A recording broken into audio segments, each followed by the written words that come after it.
Moment Lokesh 99 के एक और नए एपिसोड पर आपका स्वागत है। इंदौर में फिलहाल मैं घूम रहा हूँ यहाँ की चिर परिचित गलियों में, जहाँ इंदौर की खुद की अपनी एक लेगेसी है। मैं आपको लेकर आया हूँ प्रशांत नाश्ता कॉर्नर। अब मैं प्रशांत आपको क्यों लेकर आया हूँ, इसके पीछे 3 रीज़न है। यदि प्रशांत पी फार पोहा कहें या फिर पी फार प्रशांत कह लीजिए, दोनों एक ही बात होगी। यदि इंदौर में किसी को पोहा खाना होता है तो सबसे पहले जो नाम दिमाग में बरबस स्ट्राइक करता है वो होता है प्रशांत। 1949 में इसकी स्थापना हुई थी और फिलहाल इंदौर में यह 4 जगह पर संचालित होता है। दोस्तों, प्रशांत की अपनी एक लंबी स्टोरी है।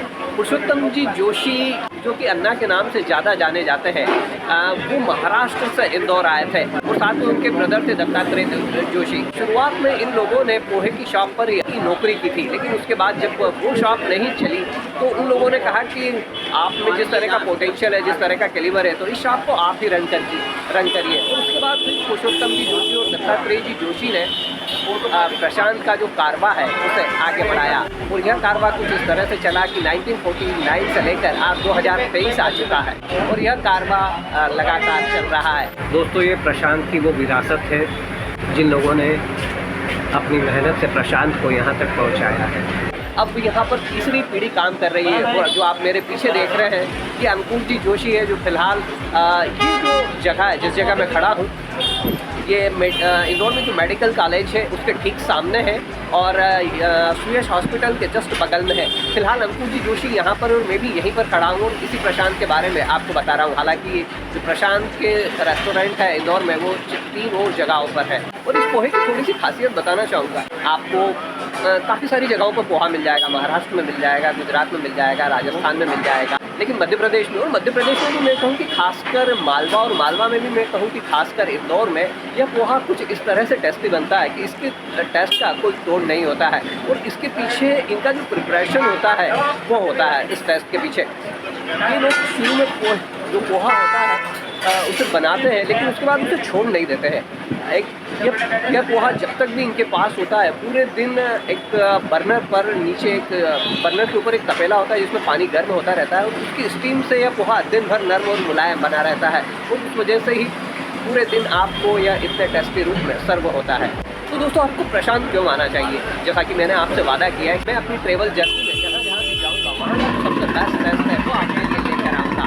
तो इसी कड़ी में मैं आपको प्रशांत लेकर आया हूँ। यदि आप इंदौर आते हैं तो इंदौर में 7 चीज़ें, जी हाँ, इंदौर समोसा, कचौरी, पोहा, जलेबी, सैंडविच, सेव और सफाई, इन 7 चीज़ों के लिए बेहतर तरीके से जाना जाता है। उसी कड़ी में मैं आपको प्रशांत पोहा पर लेकर आया हूँ, प्रशांत नाश्ता सेंटर पर लाया हूँ, जो अपने पोहे के लिए विख्यात है।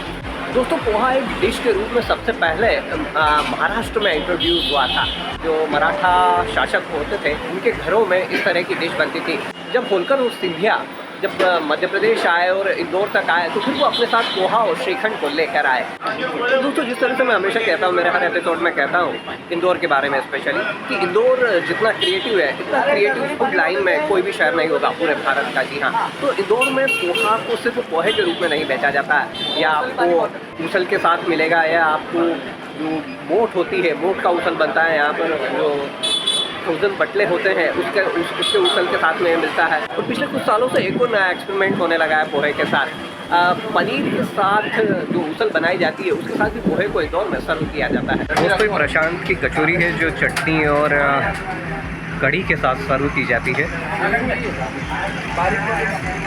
इसका भी अपना एक मज़ा है। प्रशांत पोहे के लिए तो जाना ही जाता है, लेकिन पोहे के अलावा आपको यहाँ कचौरी मिलेगी, समोसा मिलेगा, गोंद के लड्डू मिलेंगे और बटाटा भाजी भी यहाँ की काफ़ी फेमस है।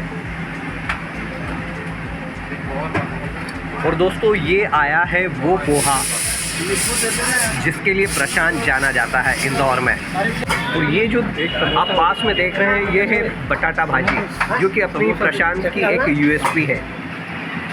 इसके लिए भी लोग यहाँ दूर दूर से आते हैं। दोस्तों, एग्जैक्टली जो बटाटा भाजी है वो ये है। बेसिकली ये फरियाली डिश होती है जो आलू से बनाई जाती है और इसके ऊपर जो गार्निशिंग दिख रही है आपको, हरे धनिए की गार्निशिंग दिखाई दे रही है। और दोस्तों, इंदौर में एक चीज़ और जो बिकती है वो है साबूदाना खिचड़ी। जी हाँ, स्नैक्स के रूप में इंदौर में साबूदाना खिचड़ी को जितना पसंद किया जाता है उतना मैं जहाँ तक सोचता हूँ कि भारत में कहीं नहीं पसंद किया जाता है। तो साबूदाना खिचड़ी भी प्रशांत पर आपको उतने ही टेस्टी रूप में मिलती है। और दोस्तों प्रशांत केवल पोहे के लिए ही फेमस नहीं है। प्रशांत पर आप आएंगे तो आपको उतना ही टेस्टी समोसा मिलेगा, उतना ही टेस्टी कचौरी मिलेगी आपको। साथ ही आप यहाँ पर बटाटा भाजी खा सकते हैं और साथ ही यहाँ का जो उसल होता है वो भी फेमस है। गोंद के लड्डू भी आप कभी ट्राई करिएगा, उसका भी अपना एक निराला टेस्ट है। और दोस्तों ये सामने आपको पूरी टीम दिखाई दे रही है प्रशांत की, जिनके हाथों से आप तक जो गर्मा गर्म और टेस्टी नाश्ता होता है वो पहुंचता है। ये पूरी टीम है इनकी। और दोस्तों जब मैंने प्रशांत के पोहे की इतनी तारीफ की है तो फिर मेरा भी फर्ज बनता है कि मैं इस पोहे को टेस्ट भी करूं, क्योंकि मुझे भी तो पता चले कि वास्तव में ये जैसे इसके नाम है वैसा ही इसके गुण है भी नहीं। तो आइए टेस्ट करते हैं कि प्रशांत का पोहा कितना टेस्टी है। तो दोस्तों मुझे अभी जो पोहे में दिख रहा है तो प्योरली ये सॉफ्ट दिख रहा है। साथ ही यहाँ जो इंदौर की जो फेमस जो पोहे की सेव होती है, पोहे की जो सेव होती है वो इसके ऊपर है। और साथ ही इसे जो प्याज के साथ जो चॉप्ड ऑनियन होता है उसके साथ इसे गार्निश किया गया है। हालांकि इसमें और भी काफ़ी सारी चीज़ें थी, लेकिन चूँकि मुझे यहाँ टेस्ट करना हो, साथ में शूट भी कर रहा हूँ, इस वजह से मैंने बाकी चीज़ों को अभी फ़िलहाल नहीं डलवाया है। आइए इसे टेस्ट करते हैं कि किस तरह का टेस्ट है ये।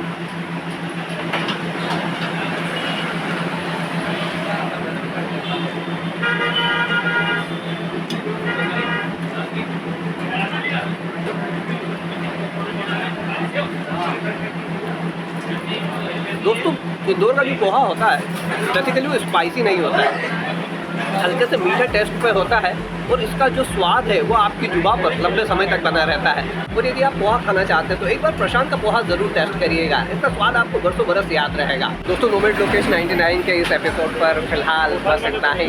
कल का दिन मेरा बेहद बेकार गया था, क्योंकि मेरे मोबाइल को कुछ जो हीरा लस्सी थी वो इतनी पसंद आ गई थी कि ये मेरा मोबाइल पूरा उसके अंदर डूब गया था। जी हाँ, मुझे ऐसा लगा था कि कहीं पूरा डेटा नष्ट ना हो जाए। रात भर में टेंशन में रहा, लेकिन रात में जब मैंने फिर चेक किया तो बाय गॉड ग्रेस सारा डेटा मुझे मिल गया, रिकवर हो गया। वरना मुझे तो लग रहा था कि पिछले 10-12 दिन की पूरी जो मेहनत है वो सारी ख़राब हो जाएगी। और कल रात को जब मैं 1 बजे एडिट करने लगा वीडियोस को तो उस समय लाइट चली गई और उसके बाद काफ़ी तेज़ आंधी थी इंदौर में। इतनी तेज़ आंधी अमूमन आती नहीं है इंदौर में, लेकिन कल बेहद तेज़ आंधी थी और लाइट भी चली गई थी। मुझे लग रहा था कि पता नहीं कल मैं क्या कर पाऊँगा, शूट कर पाऊँगा या नहीं कर पाऊँगा।